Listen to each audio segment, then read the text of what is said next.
Good afternoon, friends. So, it's a different topic, but I think most of us, most retailers, would be really interested to understand that how do they allocate the resources. So, if we remember, earlier there was some kind of a drive to grow your business, and the second thing that came after that was profitable growth. And then came technology, and we all started understanding whether we should go online, whether we should go offline, what kind of technologies that we infuse in our businesses in offline as well. But now is the time that perhaps many of us are asking ourselves a question: how do we allocate those resources? End of the day, resources, which is time, money, and energy, they are limited. It's not that we have infinite money or infinite time or energy that we keep on plugging it everywhere. So we have to decide, we have to make a fine balance between technology, between expansion, and other things that come into the business. And this is precisely what we will be discussing today: resource allocation. A fine balance. How do we create that fine balance? And thankfully, I have an amazing panel today who come from different categories. So it's not that one will get a perspective of only, let's say, fashion or QSR or those kind of things. I have Sanjay, who comes from Western wear, very old established brand. He started his business in 1992. Then I have Rahul, Barbeque Nation. So he comes from a beautiful background of QSR restaurants. I'm sure most of us would have visited his restaurant. Then we have Sujata. She comes from ethnic wear, saris. Am I right, Sujata? Yeah, you can call that, yeah. And then we have Pradeep. Pradeep has this amazing brand, which is a vegan brand, Zouk. So all his products are vegan. None of them use any animal products in their products. So amazing categories, varied categories, so we'll get different perspective from each of them. So I would like to start with you, Sujata, first. Sujata, what do you think when we're talking about resource allocation? Do you think that the offline store, brick and mortar, they are still more relevant because of the experience that they give to your customers? Or do you think online would also play a role in your category? And if yes, how do you decide about the resource allocation? How do you prioritize that whether you should expand through offline channel or you should invest more in technology? So if you could please throw some light on this. Sure. While we're sitting, Pradeep was like, I'm sitting first. I'm like, no, it'll come to me because ladies first, it always comes to me. No, it is not that. It's only that perhaps I am in love with your brand, Suta. The name itself is so catchy. And just to tell the people sitting in the audience, Sujata actually comes from two founders. Yeah, Su Su from Ta. Sujata and Ta from Tanya. Yeah. Suta. Yeah, Suta is a beautiful name, and it means the thread. kind of innovation that you've brought in there, it's amazing. Thank you. Thank And you. it's not because of the ladies first or anything, we're all equal, so we go together. Great. So your question about resource allocation and figuring out how to reach to your customer, though.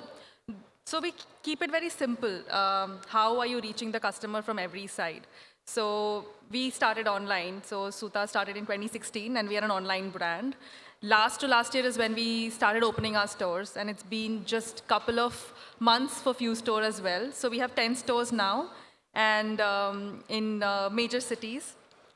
Honestly, how we pick up the cities now is a lot of research and figuring out where customers want us more, but then we keep getting surprises. And I know a lot of people talk about data backed and all of that, but honestly, it is so difficult because when we thought Bhubaneswar, one of the cities we opened because we studied in Bhubaneswar for a couple of years. So we opened Bhubaneswar store thinking, obviously metros will do well, but Bhubaneswar surprised us.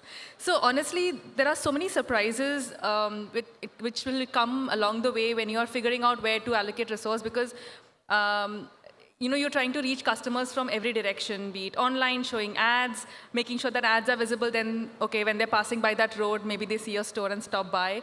So it's very difficult to pinpoint and allocate, but having the right intent to be able to reach the customers' mind share, because everyone is trying to reach there. That's the idea, to figure out different ways to make an impact.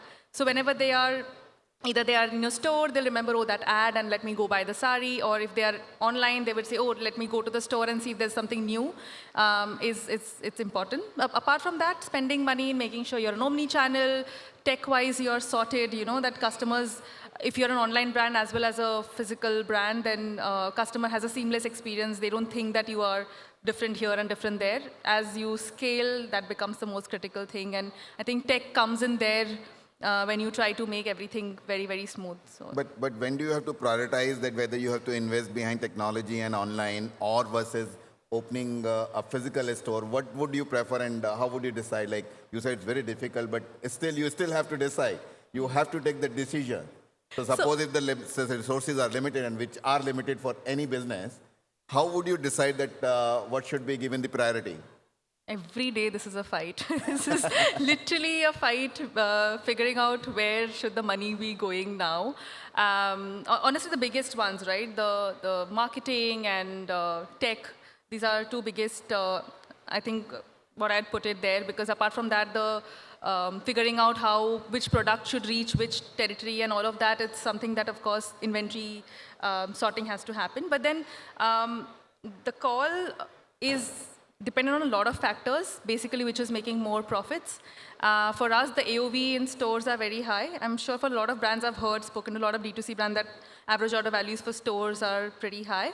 But I think figuring out where is your return on investment high is how you go about. For now, we are focusing on offline. For now, that's the strategy. For Suta, that's what we have seen is working. So maybe you'll be seeing the aim is to open 10 more stores this year, so we'll figure out. Could that be because it provides the offline stores provide better experience to the customers? So I think the moment you add an offline online also. The moment you add an offline store, we have seen an increased jump in revenue online in that area specifically also, because the authenticity of the brand increases. Customers feel that, oh, you have arrived, maybe this brand is really doing well, that's why they have come offline. So they also, it's like a top of the mind, it's like a recall, and hence opening the store makes a lot of sense for us, because both offline and online then starts performing well together. So it's also like a physical presence, right? People will come, touch and feel, they trust you more. All of that comes into play. So offline for us now. That's amazing. So that's a beautiful combination of offline and online, but currently concentrating more on offline to expand your footprint, which is great. Now, after that, I'll come to you, Rahul. Rahul, so Rahul runs Barbeque Nation, and apart from that, he has some other sub-brands also. I don't know whether I can even call them sub-brands. They could be separate brands, and they will make very big in near future, I'm sure. But Barbeque Nation, I think, is so popular that all of us immediately are able to relate to it, because I think most of us would have visited your restaurant and eaten there. In your case, still some time ago, I think most of us, when we would think about restaurant, food, QSR, we would only think of visiting the restaurant personally and having some good time there, having good food, etc. Two questions I have for you here. One, you told me just before this that your online business, which means delivery, is also picking up quite a lot. So how do you manage that delivery separately and your food in the restaurant? So the same restaurant is catering to the people who are visiting there, the guests who are visiting there, and the same restaurant is perhaps used to deliver foods at home. How do you do this? How do you prioritize between the two, that whether the same restaurant should give it, or whether the same food should be given, or what should be done? Secondly, what about your other brands? How do you decide? In your case, it would be different. So I wouldn't ask you how do you invest in technology, etc., but I would ask you if you were to invest amongst your different brands. And when I'm talking about invest or investment, I'm not talking about only money. I'm also talking about time, money, and energy. So how do you take care of these two things? One is delivery versus your QSR restaurant, and second, different brands. So, for us, the DNA of the I think you'll have to organization, bring the mic a little closer. the DNA of the organization has always been dine-in. Given that we started in almost 2006, and we were, I would say, late entered in delivery. Also because our dine-in business was doing extremely well. Yeah. But as COVID happened and things moved or the online thing accelerated, we also shifted very fast. And we started to serve pretty much the same food initially. Maybe I think that lasted for 3-4 months. And then the guest taught you very quickly that, look, when I'm ordering from Barbecue Nation, I expect certain level of a la carte sort of, behavior, right? Because as you all know, Barbecue Nation is all you can eat, right? We have a wide variety of offering. There is something for pretty much everybody. But obviously people come in large groups, so the food is more abundance, right? Rather than the a la carte sort of plating or standard, right? Also, it is a la carte. It's not the same food or the same. No, so yeah, so that's spread. when we got those feedbacks from our guests, we then started in a classic, I think, retail format, shop-in-shop format, right? Which is, I would say, the first one in So the restaurant it's industry. kitchen in kitchen format. Kitchen in not kitchen shop in format. shop. So we realized that the delivery customer is different. The expectations are different. So we started taking up real estate in a manner that we allocated a decent 300 square feet area behind our kitchens for just delivery orders, right? And that's how we could hire separate talent for delivery and customize the orders accordingly. Because as much as guests wanted that we can send unlimited food, but we can't do that, right? Which you can do in our dine-in guest, right? And unlike classic retail, in delivery in food is very complex, right? Because nature of food changes after a certain time, right? And some food travel well, some food doesn't travel well. And at the entire industry level, there's a constant innovation sort of happening in terms of how do you work towards that. Some of the global QSRs have done very good job at that, and some of the Indian companies are also catching up now with obviously tech being more useful and the general food R&D being very evolved. So that is helping us, and very happy to say that in 5 years, the business which used to be hardly 2% of our business has become 15% of our business now, right? But I must say there's still a lot of work to be done, at least on delivery side, because see, as an organization, the dining we have been doing for last 17 years, whereas delivery we have done only for say 5 years, right? So that's on the delivery piece. Great. In terms of our resource allocation between brands, so it's important to understand which stage they are in, because every brand is a different stage. Barbecue Nation obviously is a much more evolved brand. They are now present in approximately 75 cities. 75 cities. 75 cities Wow, and that's a few big number. international markets, yeah. And obviously we have close to 200 odd location outlets, right? So there's a lot of learning curve that has happened on that, and now when we look into a new outlet or restaurant for Barbecue Nation, it will depend upon obviously typical metrics of what is the sale expectation, what is the space cost, rents, margin expectation, ROI, all this stuff, right? Also in restaurants, when you go and expand more, specifically in a casual dining restaurant that we are in, you end up also cannibalizing something which is nearby, right? And then it takes time for the market to develop. So you have to wait on that, right? Unlike this, which is a national brand now, our two other brands, which is Toscano and Salt, both are regional brands. They started from Bangalore. While they have good presence in Bangalore, they're still not outside of Bangalore. Okay. So when we took over Toscano, it was only in Bangalore with 6 outlets. Today they are in Chennai and Pune. We're launching Hyderabad soon. We will launch Bombay soon, Delhi soon. So we are at 16 restaurants now. So the brand journey is at a really early stage, right? So with the kind of offering that we have and with the kind of learnings that we have of expanding Barbecue Nation, in 10 years we have moved from close to 20 outlets to 200 outlets, right? So if I look at Toscano, which is at 16 outlets, I think the country is large and promising enough to give us opportunity to open up at least 5-7x of those numbers, right? Obviously, we have to be prudent in terms of site locations and everything. And same with the other brand, which is Salt. They are currently only in Bangalore and Chennai. And there again, we are moving to Hyderabad and then add the fourth city.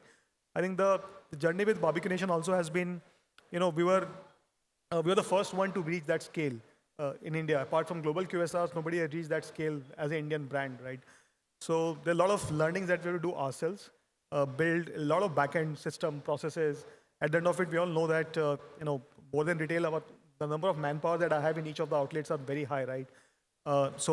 We have close to 8,500 employees in our company who man that, right? Yeah. So just managing that manpower itself is a big challenge. So we have done a lot of internal investments, and that will replicate very quickly into the other brands, and that's how that growth trajectory will be slightly easier now, given the backend that we have built. And does technology play any role in your business? Maybe in the back end, but in the front end, does technology play a role in your business? It does, but unlike I don't claim that we are e-commerce companies, right? I don't claim that at all. But our orientation towards technology is how can you use technology to do a lot of process improvements internally, right? So this can be as simple as onboarding your employees to daily MISs, daily level of monthly level of P&L by unit, all the analytics that you do. On the front end, while people don't know, one is the delivery business that happens through aggregators and our own platform. But on our dine-in business itself, we have our own app, and we get approximately 40% of our business through our own app, Oh, right? So that's a really large number. 40%? 40% of our business we got from our own app. You So mean to say the 40% of total business of is the dine-in business. of the dine-in business? Dine-in business. Okay. We get from our own app. That's wonderful. So that's a very big number, right? So that And has proved to be a good investment for it you does, guys. yeah, it is, it is. Okay. So obviously some of the loyal customers who stick on to you, they find it very convenient to sort of, get it from there. And as one of the large company in this space on casual dining space, we also integrated very quickly with obviously aggregators. So unlike some other, I'll not say smaller firms, they have to rely on the tech of other aggregators to give it, but we have complete back end-to-end integration, right? We're the first company in India to directly align with Google for online reservations. So apart from the two aggregators, we are the third company in India who has done direct integration with Google. So there are small bits that you keep doing it, but the intention is not to claim yourself as an e-commerce company, but to ensure that your guests get the service or the experience that they want, and there should not be any, I would say, leakage in between in the process. Right? That's what we keep doing. Thank you. Sanjay, coming to you. I think you started your business way back in 1992. So I'm sure that it will be fair for me to assume that you carry a great experience for offline, online, because you're present in almost all the formats that are possible for retail in the country today, whether it is offline, online, whether it is MBOs, EBOs, for all kind of things, and using technology quite a lot. Coming to the core of this session, I would like to ask you that what are the factors that a brand, a retailer needs to consider while deciding between investment of their resources in technology or in expansion? What should be the core factors? So technology is kind of pervaded every part of our business. I don't think there are any areas left within the entire piece where you can say anything is bereft of the so-called technology. The choice is between whether you want to be seen as the first mover or you want to have businesses which eventually pay off the way they are supposed to pay off. And I think these two things, they go hand in hand.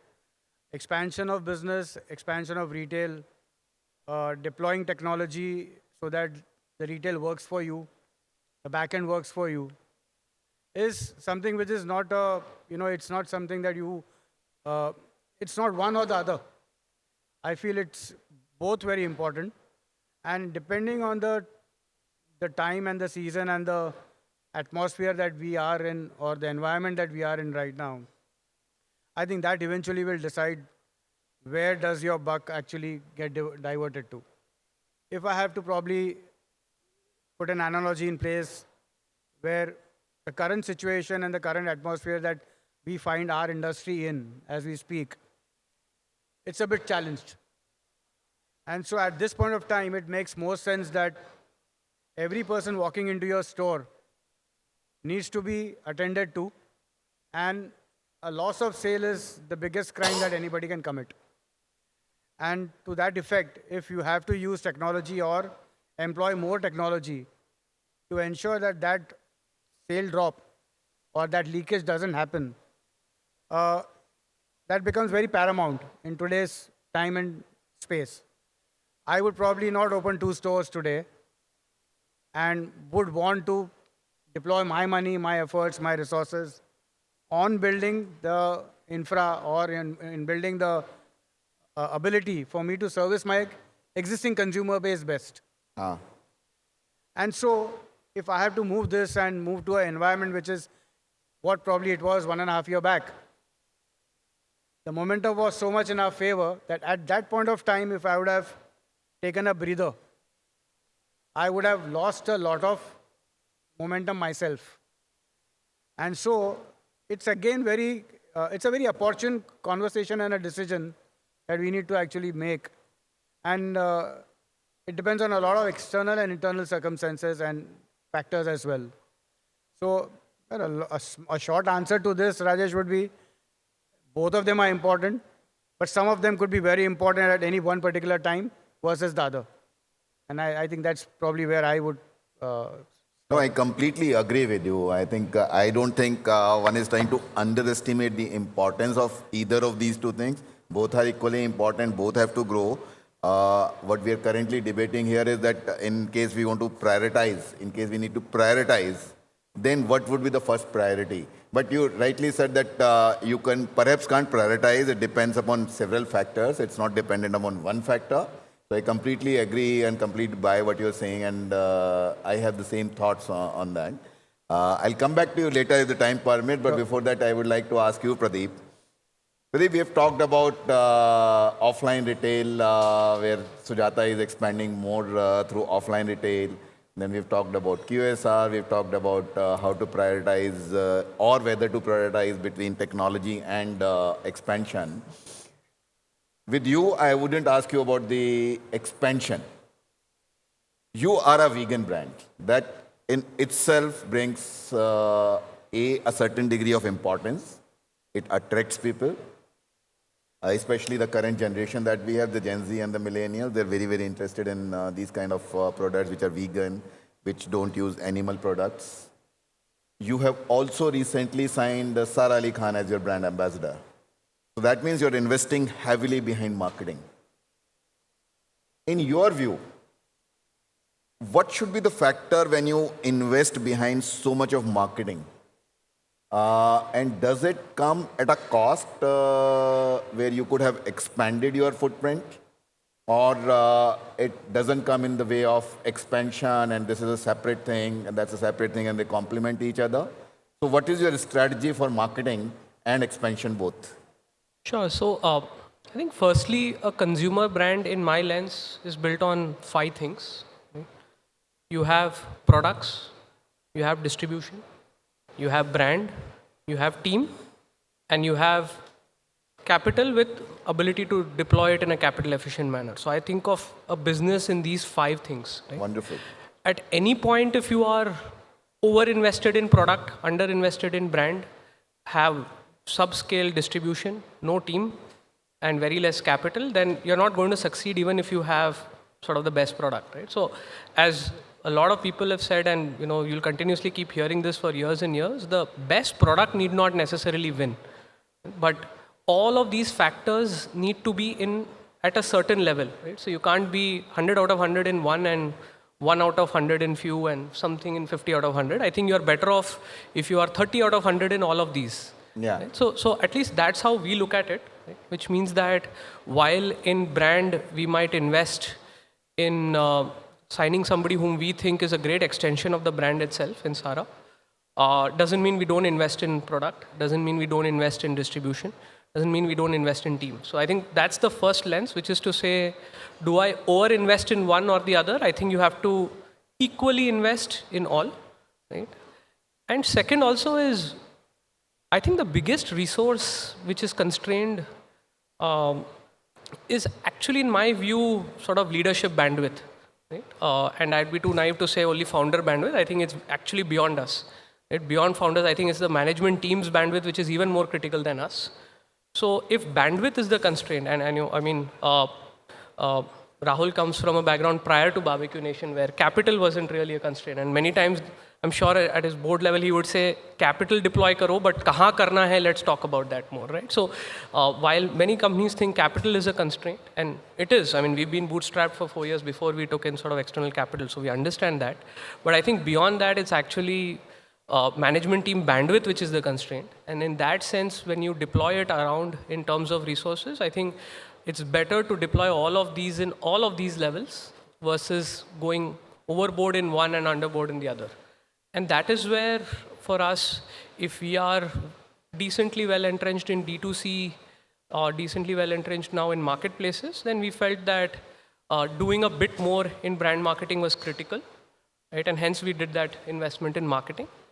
And we continue doing the same in, in products also, where we had limited collections, so we're expanding, and we continue doing that in team also. So I wouldn't look at just marketing in silo. I would say that was something maybe we were a little underinvested in, and hence we pushed the envelope a bit.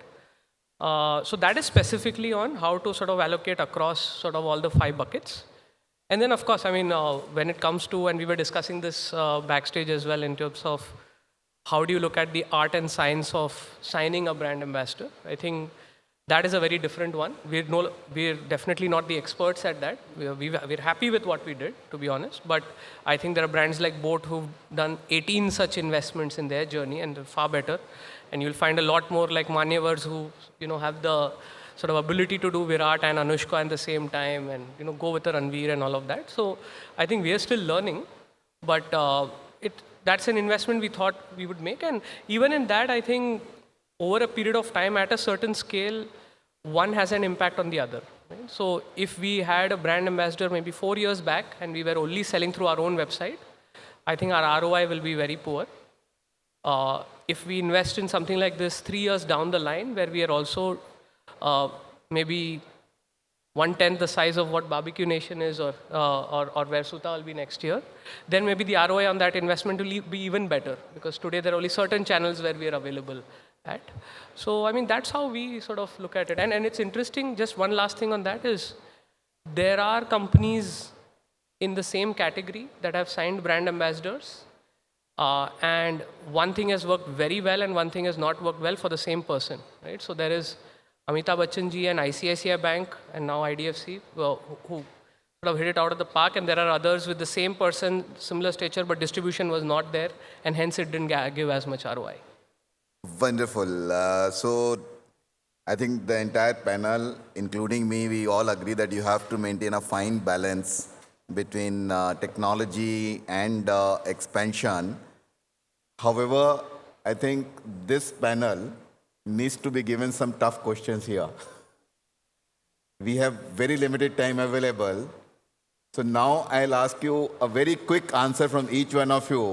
If you have limited resources, and which all of us have, and there are only 2 choices, technology or expansion, which one would you choose? So starting with you, Sanjay. Only one word answer, technology or expansion? Technology. Technology, okay.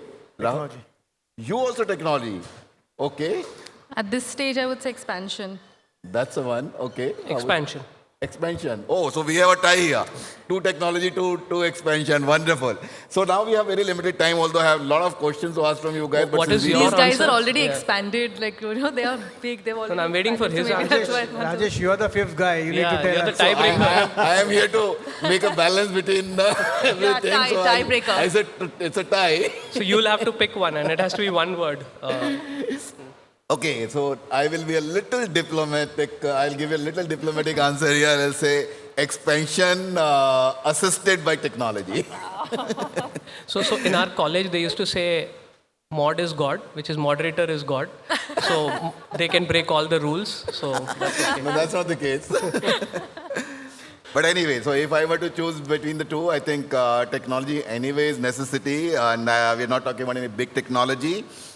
Even the small technology, which is required anyway in any physical stores also or online stores also. So that's a given anyway.